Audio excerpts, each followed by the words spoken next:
Bismillahirrahmanirrahim. Assalamualaikum warahmatullahi wabarakatuh. Hello student, good morning.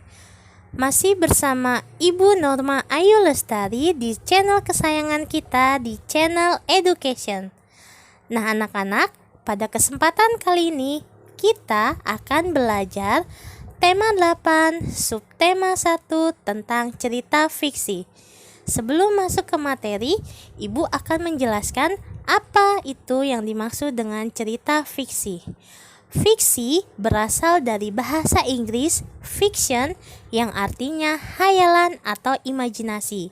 Jadi, cerita fiksi di sini adalah cerita yang berasal dari khayalan atau imajinasi. Nah, pada kali ini Ibu akan menjelaskan tentang perbedaan teks fiksi dan non-fiksi. Teks fiksi dan non-fiksi dapat dilihat dari pengertiannya. Cerita teks fiksi adalah hasil olahan imajinasi atau khayalan seseorang pengarang.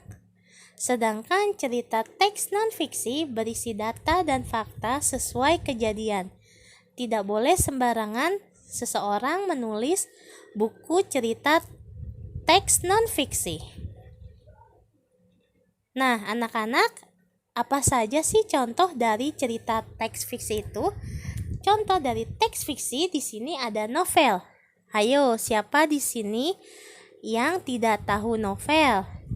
Novel adalah karangan prosa yang panjang, rangkaian cerita kehidupan seseorang dengan orang sekitarnya. Contoh yang kedua di sini Ibu mengambil cerpen. Cerpen adalah suatu karya sastra pendek yang menceritakan suatu tokoh, permasalahannya, dan solusinya. Sedangkan yang ketiga adalah roman. Roman adalah cerita fiksi yang menampilkan keseluruhan hidup suatu tokoh dan permasalahannya. Nah, anak-anak, itulah contoh dari cerita teks fiksi. Nah, selanjutnya contoh dari teks non-fiksi adalah biografi. Biografi adalah teks yang berisi riwayat seseorang dari lahir sampai dia meninggal yang ditulis oleh orang lain. Di sini Ibu mengambil contoh cerita biografi dari mantan presiden kita B.J. Habibie. Contoh yang kedua di sini adalah ensiklopedia. Ensiklopedia adalah buku yang memuat penjelasan cabang ilmu yang berstruktur sesuai dengan abjad. Nah, sedangkan contoh yang ketiga adalah kamus. Kamus berisi daftar, istilah, pengertian, makna dari berbagai kata dan frasa yang disusun sesuai dengan abjad. Nah, anak-anak, itulah tadi contoh dari teks fiksi dan contoh dari teks non-fiksi.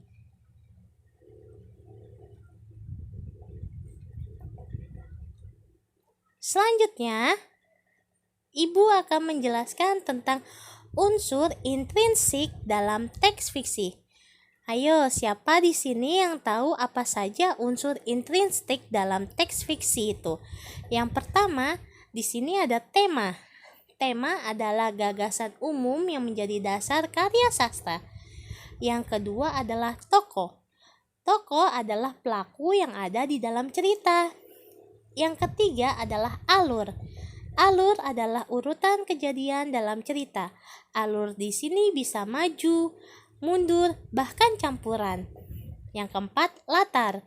Latar adalah waktu, tempat, suasana dalam peristiwa di dalam cerita. Sudut pandang adalah cara pandang pengarang dalam menyampaikan isi cerita. Nah, yang terakhir adalah amanat. Amanat adalah pesan yang disampaikan pengarang kepada pembaca melalui cerita. Nah, pada kesempatan kali ini Ibu akan menjelaskan dengan tokoh. Tokoh di sini ada dua sifat. Ada yang disebut dengan protagonis dan ada yang disebut dengan antagonis. Protagonis adalah tokoh yang berperan baik. Sedangkan antagonis adalah tokoh yang berperan jahat. Biasanya tokoh antagonis di sini sangat tidak disukai oleh pembaca. Peran di sini terbagi menjadi dua. Ada peran utama dan ada peran tambahan. Pada peran utama di sini adalah tokoh yang sering diceritakan di dalam sebuah cerita. Dari awal, tengah, maupun akhir cerita, peran utama selalu diceritakan dalam cerita tersebut. Sedangkan peran tambahan adalah sebagai peran penolong. Nah, anak-anak, untuk tugas kali ini silakan baca cerita rakyat asal-usul Telaga Warna yang berasal dari Jawa Barat. Setelah kalian membacanya, kalian dapat menjawab pertanyaan yang terdapat pada buku tema kalian. Nah, anak-anak, untuk tugas selanjutnya, tugas kedua, silakan kerjakan di buku latihan kalian. Kalian harus mengidentifikasi unsur intrinsik dalam cerita asal-usul Telaga Warna. Selamat mengerjakan. Oh iya anak-anak, jangan lupa ya di like and subscribe channel kesayangan kita, Channel Education. Terima kasih. Ibu ucapkan wassalamualaikum warahmatullahi wabarakatuh. See you.